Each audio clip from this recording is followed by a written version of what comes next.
ఎన్టీఆర్ ప్రశాంత్ నీల్ దర్శకత్వంలో వస్తున్న చిత్రం మీద భారీ అంచనాలే నెలకొని ఉన్నాయి. ఈ చిత్రానికి డ్రాగన్ అనే టైటిల్ పెట్టాలని చూస్తున్నారట. ప్రస్తుతం తారక్ హిందీ సినిమా వార్లో నటిస్తున్నారు.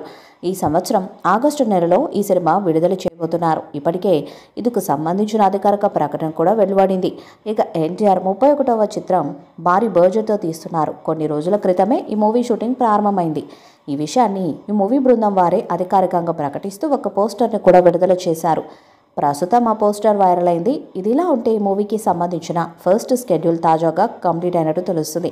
మరికొన్ని రోజుల్లోనే ఈ మూవీ యొక్క సెకండ్ షెడ్యూల్ కూడా ప్రారంభం కాబోతున్నట్టు తెలుస్తుంది. ప్రస్తుతం అందుతున్న సమాచారం ప్రకారం ఈ మూవీ యొక్క తదుపరి షెడ్యూల్ను శ్రీలంకలో ప్లాన్ చేసినట్లు, మరికొన్ని రోజుల్లోనే షెడ్యూల్లో పాల్గొనే నటినట్లు అలాగే అనేక మంది టెక్నీషియన్స్ శ్రీలంకకు బయలుదేరబోతున్నట్లు తెలుస్తుంది. ఈ షెడ్యూల్లో ఎన్టీఆర్ పాల్గొంటారని సమాచారం. ఇండియా వ్యాప్తంగా అదిరిపోయే రేంజ్లో క్రేజ్ ఉన్న ఎన్టీఆర్ ప్రశాంత్ యొక్క కాంబోలో తెరకెక్కుతున్న మూవీ కావడంతో ఈ సినిమాపై భారీ అంచనాలే ఉన్నాయి. నెలలోనే ఎన్టీఆర్ షూటింగ్లో జాయిన్ కాబోతున్నారు. మొదట ఈ సినిమా కోసం ఎన్టీఆర్ వచ్చే నెల నుంచి షూటింగ్కి హాజరు కావాల్సి ఉంది. కానీ వార్ 2 సినిమా పాట చిత్రీకరణ మధ్యలో నిలిచిపోవడంతో ఎన్టీఆర్కి ముందుగానే సమయం లభించిందంట. వార్ 2 సినిమా పాట చిత్రీకరణ సమయంలో హృతిక్ రోషన్ ప్రమాదానికి గురయ్యాడు. ఆయన నిల్చోవడానికి ఇబ్బంది పడుతున్నాడు. ఇలాంటి సమయంలో ఆయన డాన్స్ చేసే పరిస్థితి లేదు.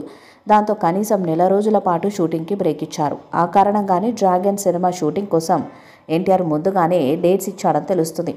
ఎన్టీఆర్ ప్రశాంత్ నీల్ కాంబోలో రూపొందుతున్న ఈ సినిమాపై అంచనాలు కూడా భారీగానే ఉన్నాయి. అంచనాలకు ఏమాత్రం తగ్గకుండా ఈ సినిమా ఉంటుందంటూ మేకర్స్ కూడా చెప్తూ వస్తున్నారు. మైత్రి మూవీ మేకర్స్ ఈ సినిమాను భారీ బడ్జెట్తో నిర్మిస్తున్నారు. నందమూరి కళ్యాణ్ రామ్ సైతం సహనిర్మాతగా ఈ సినిమా నిర్మాణ భాగస్వామ్యంగా వ్యవహరిస్తున్నారు.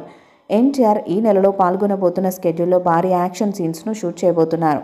అంతేకాకుండా ఎన్టీఆర్పై సోలో సాంగ్ను షూట్ చేస్తారని తెలుస్తుంది.